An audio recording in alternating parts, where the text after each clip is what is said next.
Cashflow Diary Podcast, episode 272. Welcome to yet another exciting episode of the Cashflow Diary Podcast, the podcast that teaches you insider tips, tactics, and strategies for creating leverage streams of cash flow into your life. Learn from top-performing entrepreneurs, business owners, investors, and thought leaders from across the globe as they share their secrets to success. Like what you learn on this and other Cashflow Diary podcast episodes?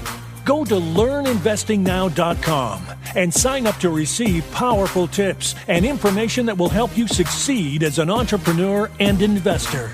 Now, here's your host, investor, entrepreneur, business owner, educator, speaker, author, and master facilitator of Robert Kiyosaki's cash flow game, Jay Massey. All right, ladies and gentlemen, welcome to another episode of the Cashflow Diary Podcast. I'm your host, Jay Massey. Glad that you are here today because I'm excited. And I know you're like, Jay, you're always excited. Yeah, that's true. However, I'm excited because we're actually doing something I don't think in our hundreds of episodes we've done yet. We're going to be talking about business in a completely different way. I'm talking about the purest form, as in your straight idea. You have nothing but an idea, and you want to go from concept to cash. How on earth do you do that? You've seen these products appear out of nowhere, and you're like, man, I got a great idea. I want to invent something, and I would love to be able to see it get to a store. So you know what? There are people out there who know exactly how to do that. And we've got one with us today. And I'm so excited for you to meet her. Why? Because we're talking over 250 products, over $1 billion. Billion. That's a B, by the way. Lots of zeros for her clients. So that means she knows how to walk people through this process. An ink columnist. So she's writing about it, making sure that you and I can understand it, and has her own firm, Has Designs. Today's guest is none other than Tracy Hazzard, and I know this is going to happen. So I've said this before, but I'm going to say it again. Grab a pen, pencil, iPad, something, because she's going to drop some serious knowledge, and you are going to want to pick it up because 37 patents co-invented. I think we're going to learn a lot today. Help me welcome Tracy Hazzard. Tracy, you there? Yes, I am. Thanks, Jay. How are you doing so far? Very good. Excellent. Excited to talk to your audience. Well, I know they're excited to talk to you because not all of them want to do real estate and they got great ideas. They want to build cash flow. They feel trapped, all these great things. And I want to talk about it all.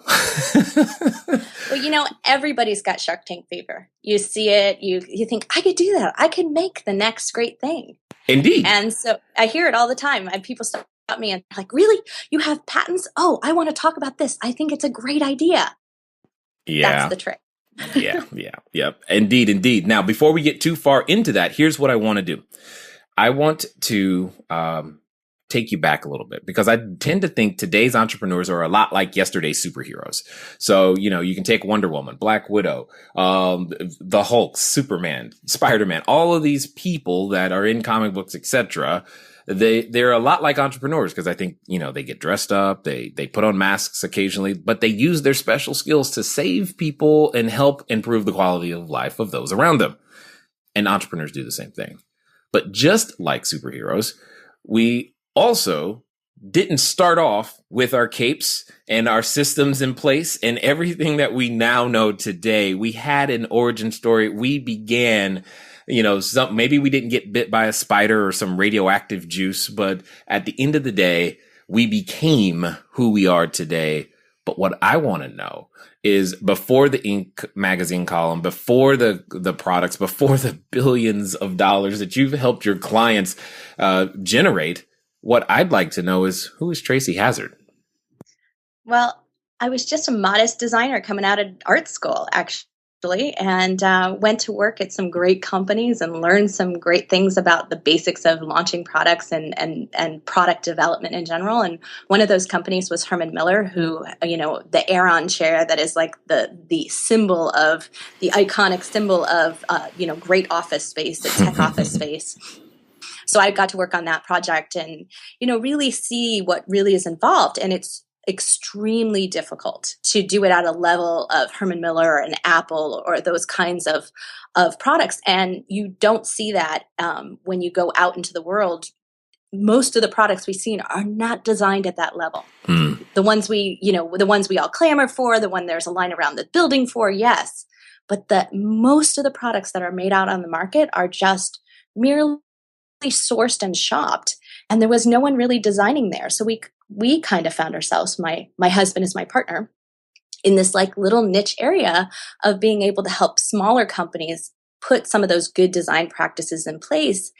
And the difference is that when you're competing against something that has no design process and we add that to it, all of a sudden we were just generating really great success for our clients. Right. That's amazing to me. So you literally go from, hey, I have this idea in the middle of the night to product. Well, that's actually, you want to talk about the real origin part of the story. So the origin part of the story is that we bought a Palm Pilot back in the, Yes. You know how old that is. I'm old. I'm a lot older than I sound. I have 3 daughters and one's 21. So the Palm Pilot, I wanted one for Christmas. I saw it and I thought, this is a life organizer. This is so cool. And I'm not a very, to ask for something for Christmas was like a really big deal. Mm-hmm. So Tom was like, I'm all there buying it. And pretty quickly I was like, this is not a stylus pen. This is dumb. And so we started talking about it, and Tom came up with this fabulous invention. And Tom's my partner and husband, obviously, and fabulous invention there. And he wanted to start a business on it. And he said, my mom's willing to loan me $30,000 for me to start and tool for this and do this. I want to do this. And I looked at him and I said, I love you. And I love that you're an inventor and I love how creative you are, but you're not capable of running a business on your own. So I'm going to step in front. And that's exactly what I did. You want to talk about a superhero? I'm going to step in front and run this business so that we can do this safely and not destroy our family in the process. Wow. And we made a lot of mistakes. We were young. We had a lot of failures. We got into an IP lawsuit with Palm Computing, of all people. Of course.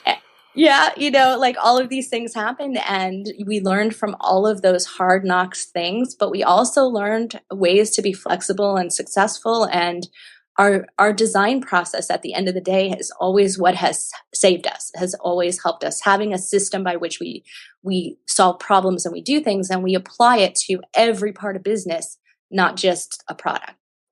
Got it. And for everybody listening, just so that we can catch them all up, a Palm Pilot, just imagine your iPhone, but black and white with virtually no memory. And all it can really, really do is keep a calendar. Okay. So just think about that. And that's kind of where we were, and understand that that's where it started. But technology changes, and it changes very, very rapidly. But you brought something up that I think a number of people jump to first, because I know I get this in the real estate space all the time. They're like, Jay, I would love to do real estate, because when I'm doing a seminar or teaching or coaching or what have you, I always ask people, hey, have you ever said to yourself that you would love to do real estate if you just knew where to get the money?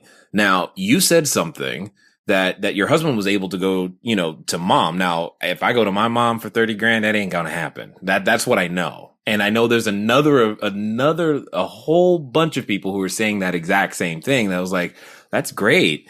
He could go, to his mom, but what about me? So what would you say for that particular person who thinks they have a great idea, but is going, well, I don't have any money to make it happen?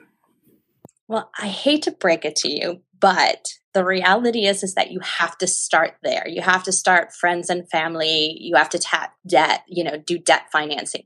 Hard non-tech based. So like software apps, they're a little bit exception. But any hard product, especially one that's going to go into mass market retail, so Target and Walmart and Costco and those kinds of places, are extremely risky investments for just about any investment firm I've ever spoken to. VCs, angels, everything. They have to absolutely love it. It has to be amazing.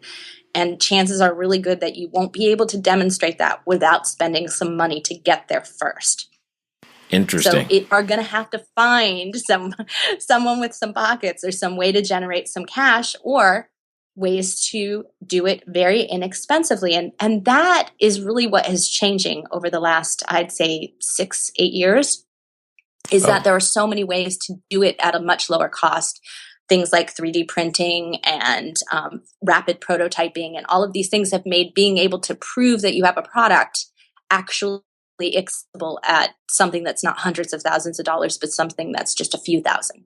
Got it. So basically, what I've always maintained the position that one of the reasons that real estate is great and accessible to so many is because it has POC or proof of concept.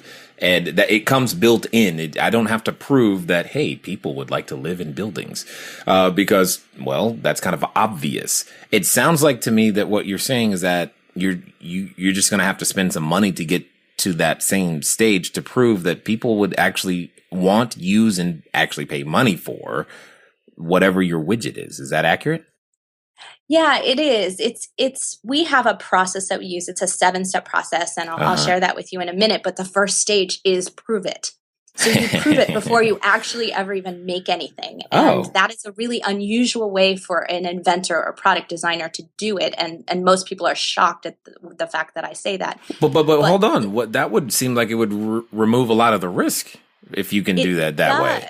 Okay. It does, exactly. And so that's why when people are shocked at our statistics, so yes, we do 250 products, and that's pretty prolific for a couple of designers. We don't have a big design staff here. So, but it's really the success rate of those designs that is the high. So we have what we considered an 86% commercialization rate, meaning that of all the designs we've done that got to that sort of final stage of concept, 86% of them are in the market or have been successfully marketed in some way, shape, or form by a client or by ourselves. Wow. And that is, for a patent, for instance, the average commercialization rate for the USPTO is about 47%. Wow. This is better than Vegas. Keep going. So our steps work, and it's because what I basically say is we don't patent anything, we don't produce anything, we don't do any of those things, we don't jump straight to that. We have these screeners along the way that basically you're going to spend some money. It's not zero, but you're going to spend some money and get some answers. So that proof of concept you were talking about that's built into real estate, it's not built in every time you do a product. Just because there is a shelf to sell it on doesn't mean, and because people are buying things doesn't mean they're going to buy your thing. Right. And so that's what you have to set. So our prove it stage is set to assess the market fit and the product fit and the ease of access between the two. So you can imagine that sometimes there's a market for something, but our ability to access that market is so difficult or would be so costly. So we also use that as a screener. It's like, is it hard to get to that market? Is it hard to reach them? Got it. See, I told you guys, you grab a pen, pencil, iPad, notepad, something, because this was going to happen. That was step 1. We're going to get to the rest of the steps. So I am trying to delay, because I know you're scrambling right now to grab something to take notes. So this is hyper interesting to me, and I've got to be careful, because I know what'll happen is that you'll give me an idea in a second, and what'll happen is I'm like, hey, let's go do this, Tracy. I'll be ready to go. Entrepreneurs' problem is that we get and inventors are even worse, so we get excited by shiny objects. Exactly. And new idea. And it happens to all of us, and that's why we use this process, so that it grounds us, so that we don't get distracted with the shiny object. Right. So if you've got 37, then that probably means what? There's 370 that started that, or was there thousands? I'm looking at the ratio here.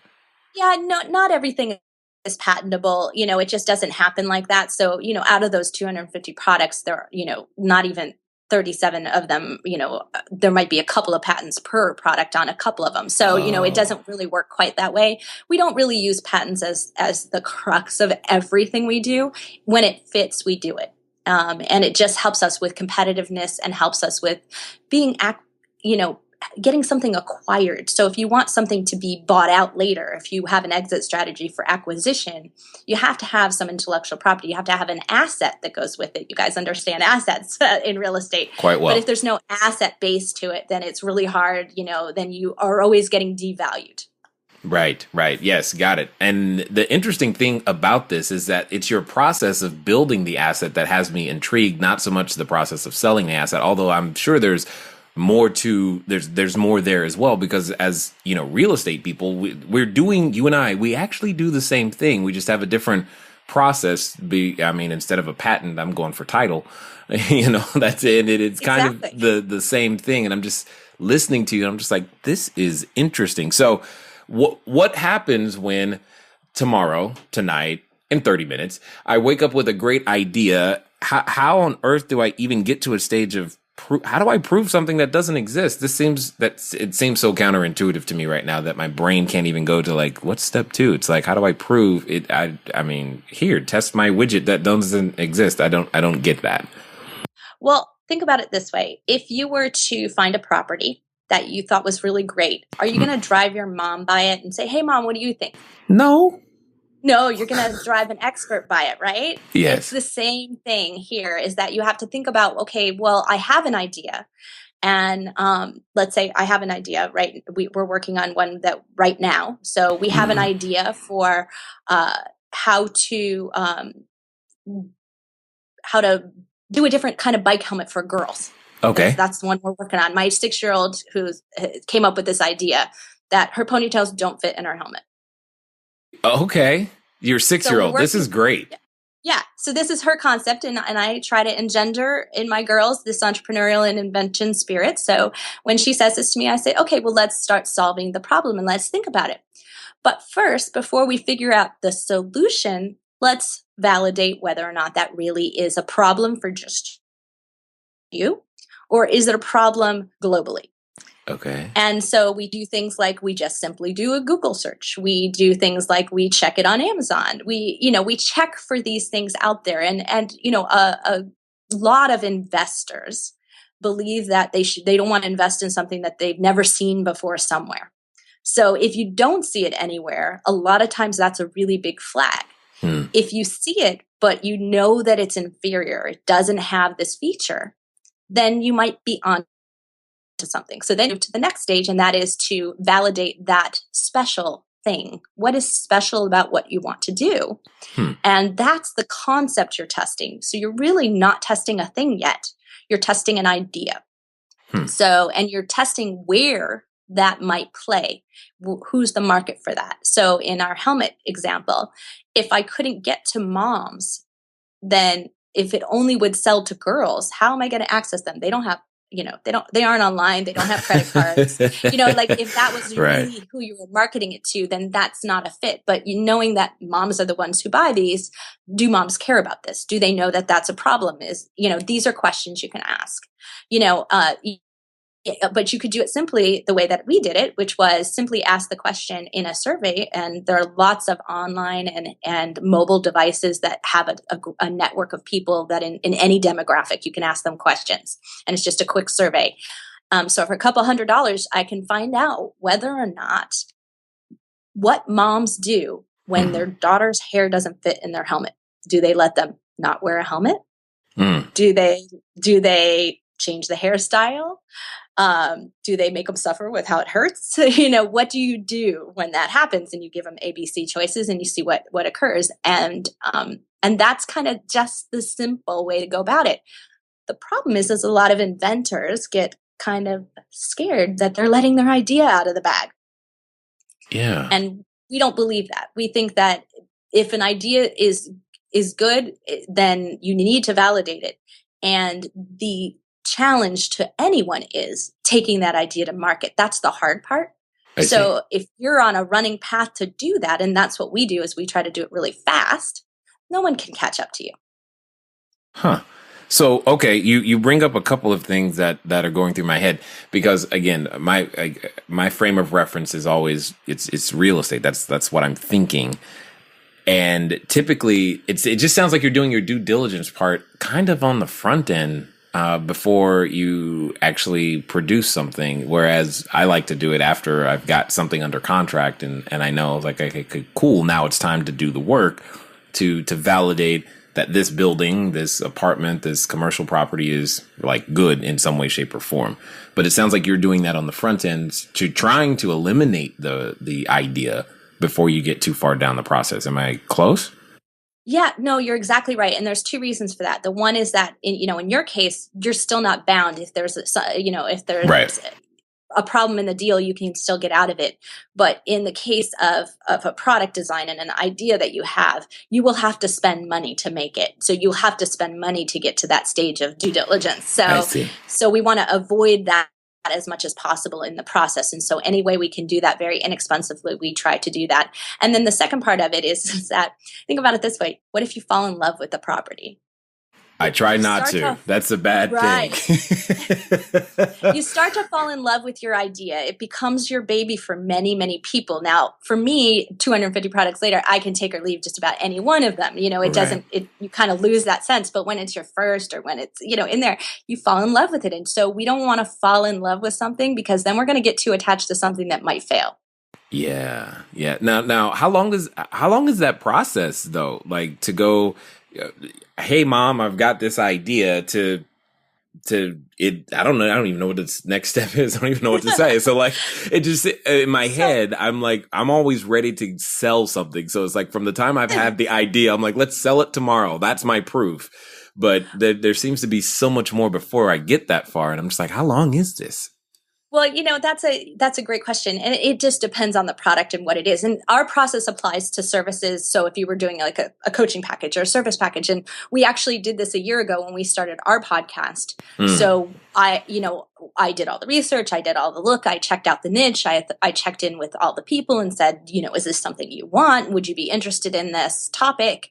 And kind of went through all that early screening process, didn't have to spend any money. And then within 6 weeks, we had launched a podcast, gotten it started, and because we set up such a system, I mentioned to you off air before, we do 5 podcasts a week. You couldn't do that if you didn't have a process and a plan and a system in place to be able to handle that. And we do that. So the second phase after Prove It is to plan it. And that's really where you sort of pick your timeline. And a timeline really is also dependent on your accelerators. So good service providers are accelerators. And that's one of the choices we make because you have to trade off between accelerating and money. So when you don't have enough cash flow, when you don't have enough money, you don't have enough money to hire someone who's going to make it go faster for you. And in the end, if that's a detriment, if it's speed to market that is essential because technology is changing or things are happening or it's just so timely and we don't have the money to do that at that planning stage, we also cut it off. Interesting. Well, I guess it's a good thing that hair grows slowly. That's right. Okay. That makes sense to me. It's interesting how similar but yet different this process is when it comes to getting it done. And I still think you guys are superhuman for being able to produce a podcast five times a week. That is impressive. I don't care who you are. That's impressive. So it's prove it, plan it, then what? Okay.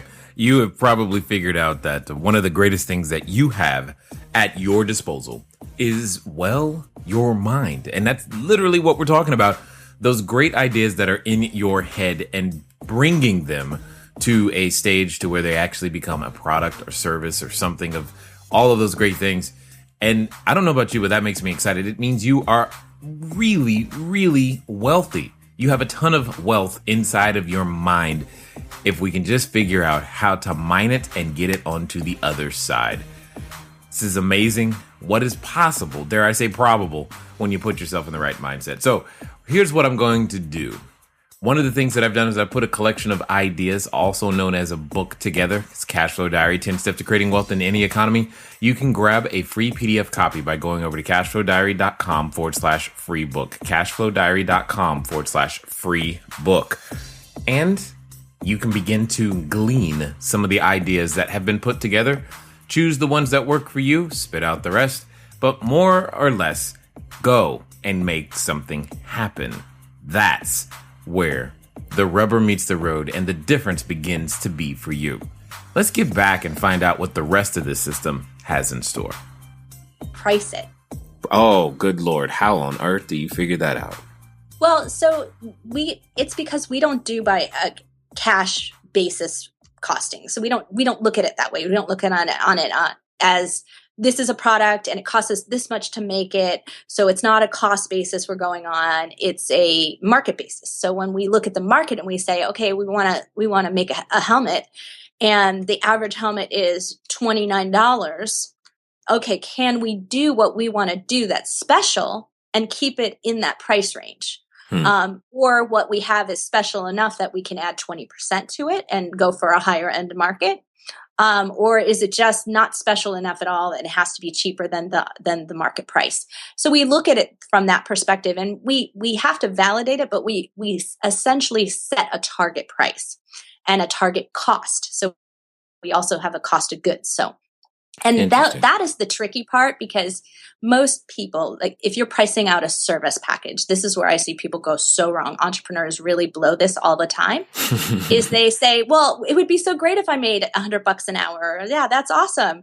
It's okay. That's what I'll charge. That seems like the right thing to do. Or they come out of a world of where they were working in-house and they know what their essential hourly rate is for their salary, and they just charge that on a freelance basis. Such a mistake. That's not a sustainable business strategy. And from a product standpoint, it's not a sustainable business strategy if you haven't built in for the profit properly, you haven't built in to have a sales channel, you haven't built in for operations of a business you don't yet have. So, you want to build it in for what it needs to be in the future. And if it's not viable today, it will never be viable later.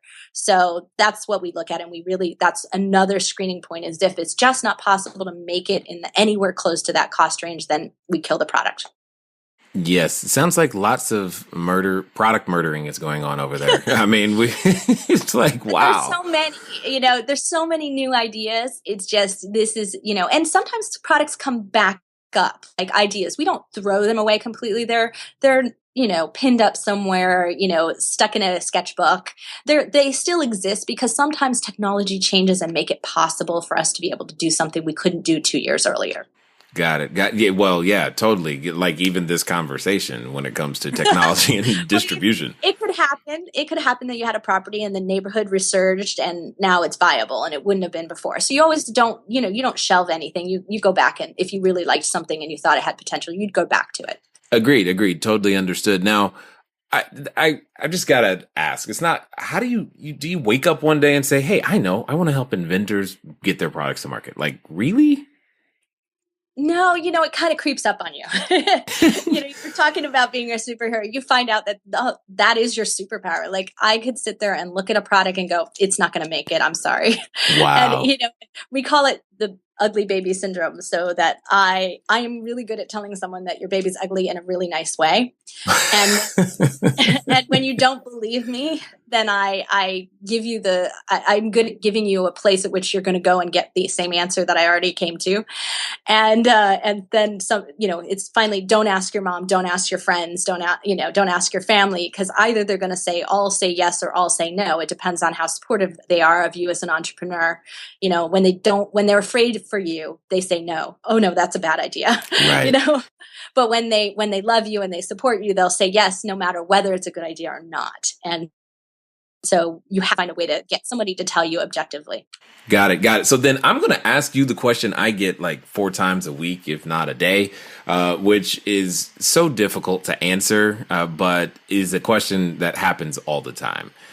So how does anybody know, like, this is a good idea, quote unquote, good idea? Like, my idea is great. I mean, yeah, in our head, it's wonderful.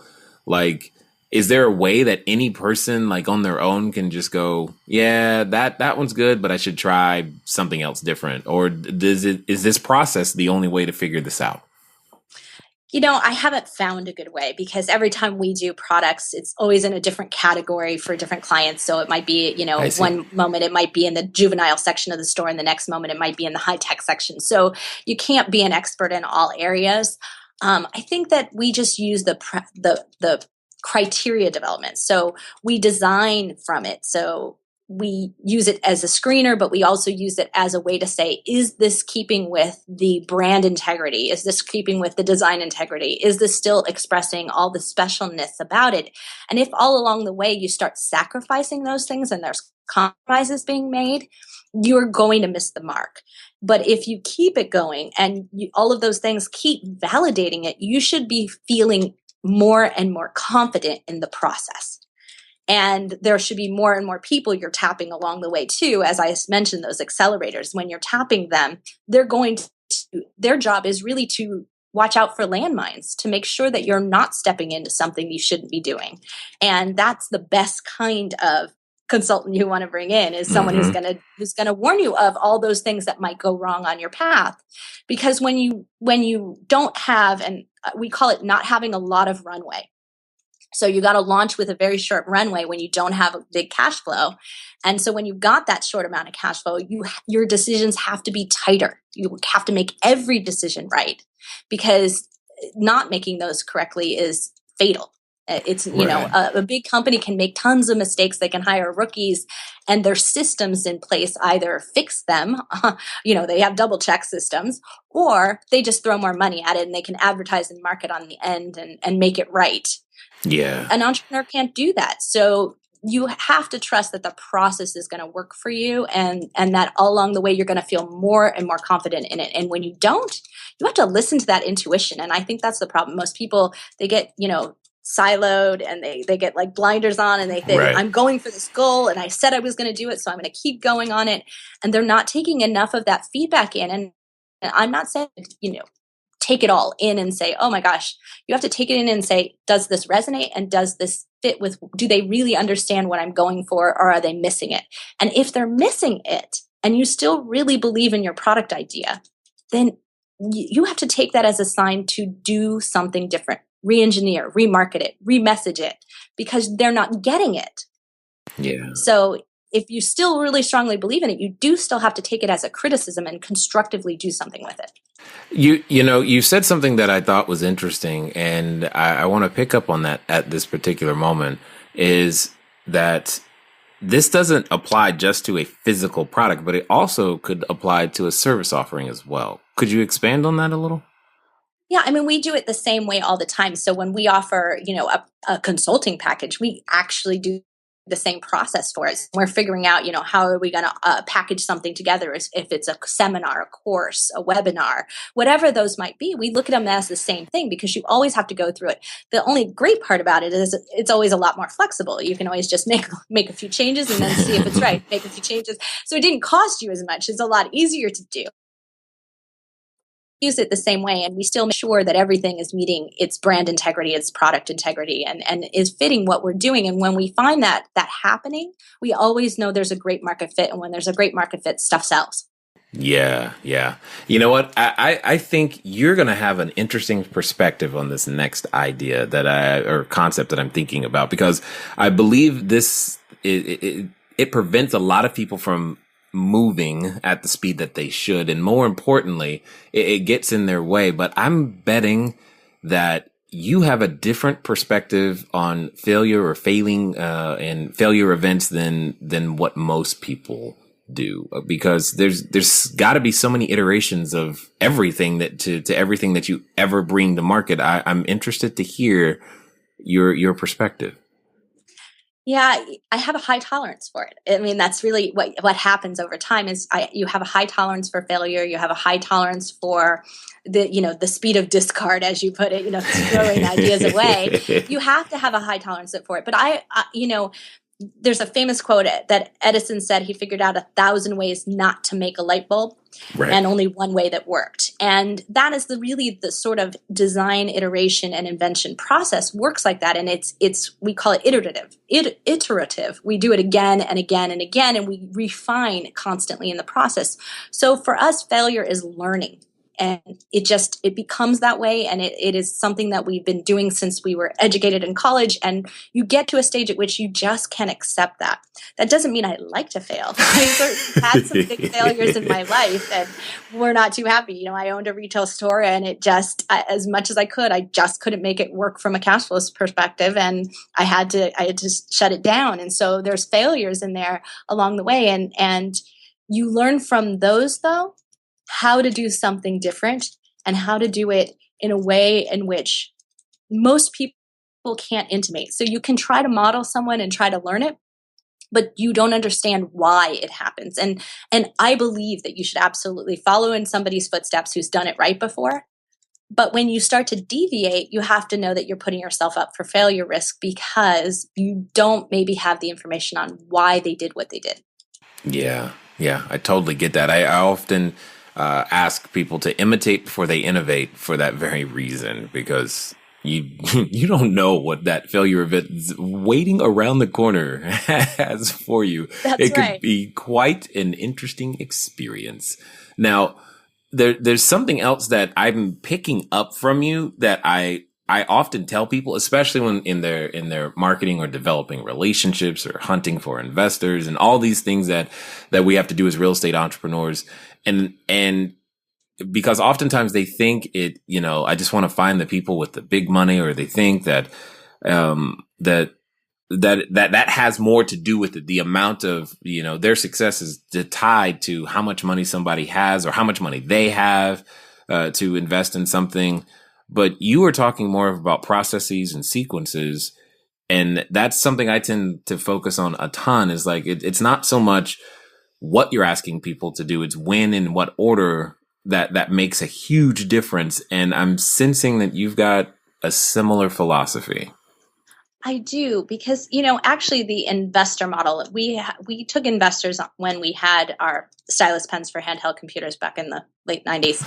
And so, we did have angel investors at that time. So it wasn't just Tom's mom. It was we had 13 other investors. Mm-hmm. And it was a really difficult, high pressure situation for me because I didn't, I'd never done it before and had to go and get an SBA loan on top of it. And so there's a whole bunch of things that we learned at that time. And what we learned really about it was that it's so risky. And since then, the market of investment has changed so much that people are just diversifying their portfolios and trying to do too many things. I think that's the way I see it. And because they don't believe really any of it is going to hit. I mean, when you look at a venture capital firm, their success rate is less than 10%. For the most part, it's that 10% that happened to be such high risk, that had such high return, that is keeping them going. But to me, you might as well play the lottery or, go gamble in Vegas. Right. That's not acceptable to me. And I want to fix that. That's where I would get in with. So when you look at having a right set of investors, I think they all have to believe in your system, believe in your process, believe in the way that you're going about doing it, because the trust in that has to be high. Yeah. And so there's that kind of, level of connection to that, and putting in a system in place that demonstrates that you can do that, or that, every property I'm sure you go into is different and they have a different, but if you had, let's say you were turning them, and you were going to, mm-hmm. refurbish them or whatever, but if you had a system by which you did that guaranteed that they would be done on a certain time frame, and you said, we won't take a property that can't be done in that kind of time frame. You're already setting in constraints that will lead you to success and give you a higher confidence level, or give your investors a higher confidence level with you. So those systems are just so critical in the process, and not enough investors have the discipline to expect them. Yeah, no. And in fact, they don't even know that they should have them, let alone what they are if they do, which is the whole foundation of everything that we try to do, is to help people have some of those before they get started. This is absolutely fascinating to me because, I mean, the world must look completely different to you because there's opportunity around every corner. How on earth do you actually turn it off? Because I know my brain, every time I go and visit another country or a different city, or even just I can't turn off like the opportunity that I see, and real estate's everywhere. Now we're talking about just ideas. So how on earth do you manage to like sleep even with that? I can't even, because I know my brain, and I'm assuming you're not too dissimilar. So I just got to know, what's your secret?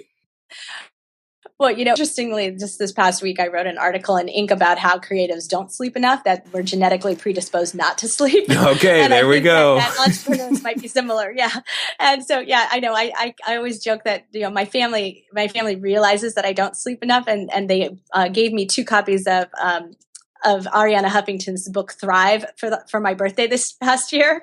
So they recognize that I don't need it, that I don't get enough. But right. It is hard. It's really hard to not do it. But that discipline, I've learned, is the only way to get anything done.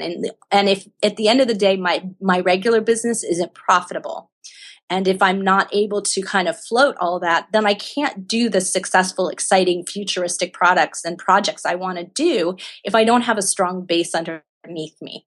And having the discipline to make sure that you have that constant cash flow is really critically important. And it's taken a long time for us to get to a stage at which we recognize that. And that's actually why we started our podcast and why we started our 3D printing venture. And why we started that was because that would be steady income all year round, where the rest of our business was still very cyclical.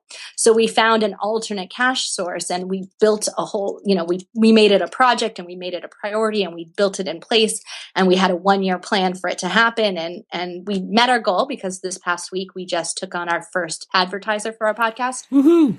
So yeah, woohoo. So we are on pace to do exactly what we need, which was to even out our yearly cash flow. It wasn't that we didn't have enough money and we weren't successful. It's just it wasn't always coming in at the right time, and it felt stressful. So right. we put a plan in place. So when you really recognize what your goals are and why you're doing something, it also makes it a little easier to just say, yeah, that's a great idea. Let me just write that in my sketchbook. And it is part of the reason why I started writing for Inc. And we have, the podcast is actually a really great way for me to get out ideas and talk about them and then let them go. Yes. Yeah. It's got to you got to, man, I'm just thinking about this process that you're going through. It's got to be like giving birth every 30 seconds or something. It can be, yeah. and that's why, to make it, for it to be that painful is something that you don't want for anyone. So that's really why we set the way we do it, why we talk to people the way that we talk, why we try to help inventors and mentor them, because we just don't want that to happen to them, that it is as painful as that every time. Right. Well, here's what I know. I know there's more than one person listening right now who they were taking notes, and then they were just like, I you know what? I can't keep up, but I want more. So how can they find out more of what you guys are doing? Because I know there's more than one person who wants to explore the concepts, the ideas that have been stuck in the back of their head, and figure out what's my next step, Tracy. I know they want to know that. So tell them how we can get in contact with you. Well, that's great. Mentors to Inventors. So it's MENTORS, the number 2, and inventors, plural.com. And that's our website. And there's a Facebook group that we just started, and it's a membership group, but for right now it's free. And we're doing, every 2 weeks, we're doing, a coaching call. So basically you can get on and ask us questions, and we have a different topic every other week. And we also are in the next one, we're bringing in an Amazon private label expert, because that's one great accessible way to bring products to the market and test them out. And so, we try to bring people in to do that. There's a podcast, there's a blog post. I mean, there's a whole bunch of things coming as it goes. And that's just really the best way to get information. And also you can find out all about me, and my company has designed that way as well. Excellent. Thank you a lot. I know that if I'm concerned that if I keep talking to you, we're going to make a company or something. So, what I need to do is I've got to ask you this final question. Because while we've been discussing, going back and forth, all these things, I know that there's more than one person who's been considering, mulling it around in their head, you know what, I want to put on my superhero outfit. I would like to become one of those entrepreneur people too.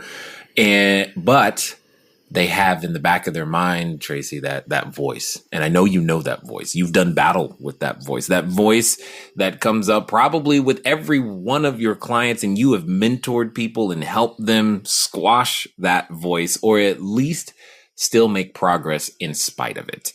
And what I would like to know is, what would you say to that person who still has that voice in the back of their head right now, but thinks that they're ready to finally make this happen? And you knew, here's the key words, you knew they would actually follow through. What would you tell them? So that voice is fear, and fear is a good thing. I believe that fear is a good thing because it keeps you from, burning your hand and doing really stupid things. But you have to listen to that and say, is this really truly fear? And is it fact, or is it fiction? Is it really in my head, or is this really true? And you have to take an objective look. And I have a great coach who always says, you put fear in the trunk. So you take it along on the ride with you, but fear is in the trunk. And so it's there, and it will start banging and yelling at you when you're going to do something really stupid, and you just have to then listen to it over all the noise in your head. But it's not driving the car. And so that's what holds a lot of people back. I do see it all the time. And the inventors get into this cycle of, oh, but it's not ready yet. It's not perfect yet. It's not proven yet. I need to make another prototype. I need to make another model. And that's where I say, no, you need to say, does the market even want this? And when you start asking the questions outside of yourself, you can discern that fact from fiction.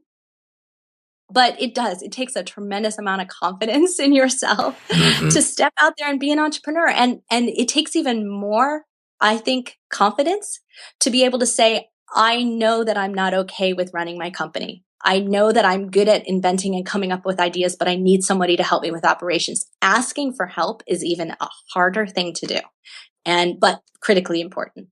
Indeed. I love it. I love everything that you're doing. You're making ideas possible. You are the essence of capitalism as far as I'm concerned. And I am glad that you have taken the journeys, the lumps, the bumps, and have decided to share your genius with so many and help the needed things come to market. I mean, I can only imagine some of the things that have come to market or that will come to market simply because you will help somebody bring something that someone needs. So thank you for all that you guys are over there and doing. Well, thank you for having me. And I certainly enjoyed talking to you. All right, ladies and gentlemen, you know what time it is. It's time for you to move at the speed of instruction. What does that mean today? Now, you heard her say, mentors to inventors, currently free. That's called Do It Now, right now, not tomorrow, not when you get home. You're already listening on a mobile device. Yes, you're on the treadmill. I get that. But when you take a break in between reps, just go right on over there, get started, because your idea needs to be in the marketplace. I want to see it. I probably actually want whatever it is that you are thinking of making. I know this. I have daughters who have hair, and the hair definitely doesn't fit under the helmet. That's all I'm going to say. Nonetheless, guys, it's up to you to go make it happen. It's been fun talking to you today. I look forward to talking to you soon. Until next time.